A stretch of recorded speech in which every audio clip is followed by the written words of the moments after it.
آپ ان ساری نزاکتوں سے واقف ہیں.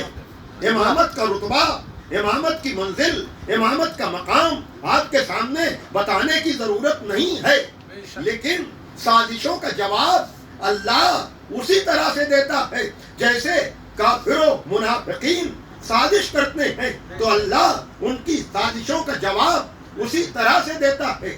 الہی مصلحتوں کو کون سمجھے، الہی مصلحتوں کو کون جانے؟ بھائی کون سمجھ سکتا تھا کہ جناب زینب کے کاندھوں پر کربلا کی تشہیر، کربلا کی تفسیر، کربلا کی تبلیغ کی ذمہ داری کیوں ہے؟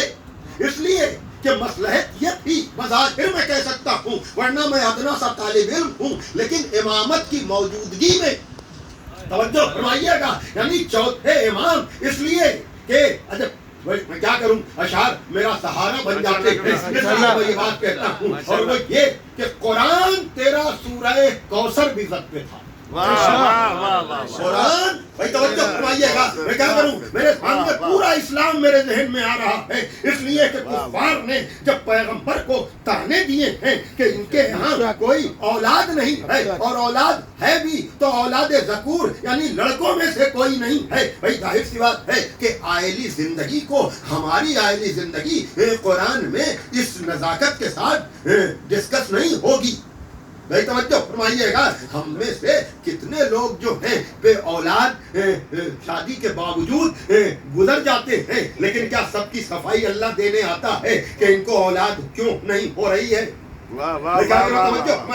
کتنے لوگ جو ہے وہ ایسے ہی گزر جاتے ہیں. بھائی شادی سنت مؤکدہ ہے، واجب ہی نہیں کی گئی تو پھر اولاد کی بحث کی بھی اتنی زیادہ ضرورت بھی نہیں رہ جاتی ہے، اس لیے کہ واجب پر بحث ہو. سنت مؤکدہ ٹھیک ہے، تاکید ہے، اس کے اپنے مصلحتیں ہیں، لیکن کیا ہر جگہ بعض آدمی صاحب اولاد ہو جاتا ہے؟ نہیں ہوتا ہے. لیکن اگر نہیں ہوتا ہے تو کیا کوئی اللہ کے عدل پر اعتراض کرے گا کہ اس کو صاحب اولاد بنایا کیوں، اس کو صاحب اولاد کیوں نہیں بنایا؟ اور اللہ بھی سب کی صفائی دینے نہیں آتا ہے، لیکن وہی بات کہ امت اور ہے، آل محمد اور ہے. اگر امت بے اولاد ہو کر گزر جائے تو اللہ کچھ نہیں کہتا ہے، کہتا ہے ہماری مصلحتوں کو تم سمجھ نہیں سکتے ہو. لیکن اگر اس کے نبی کو یہ طعنے دیے جائیں کہ ان کے کوئی اولاد نہیں ہے یا اولاد ہے بھی، میں اپنے بیان کو ظاہر سی بات ہے 3 دن کے اعتبار سے میں گفتگو کر رہا ہوں، آج نہیں تو کل وہ ساری چیزیں آپ کے سامنے آ جائیں گی. تمہید کا مرحلہ ہے کہ اگر اس کے نبی کو کہا جائے کہ ان کے یہاں کوئی اولاد نہیں ہے اور اولاد ہے بھی تو کوئی لڑکا نہیں ہے، کہا تم نے ہمارے لیے سب کچھ کیا ہے تو تم پر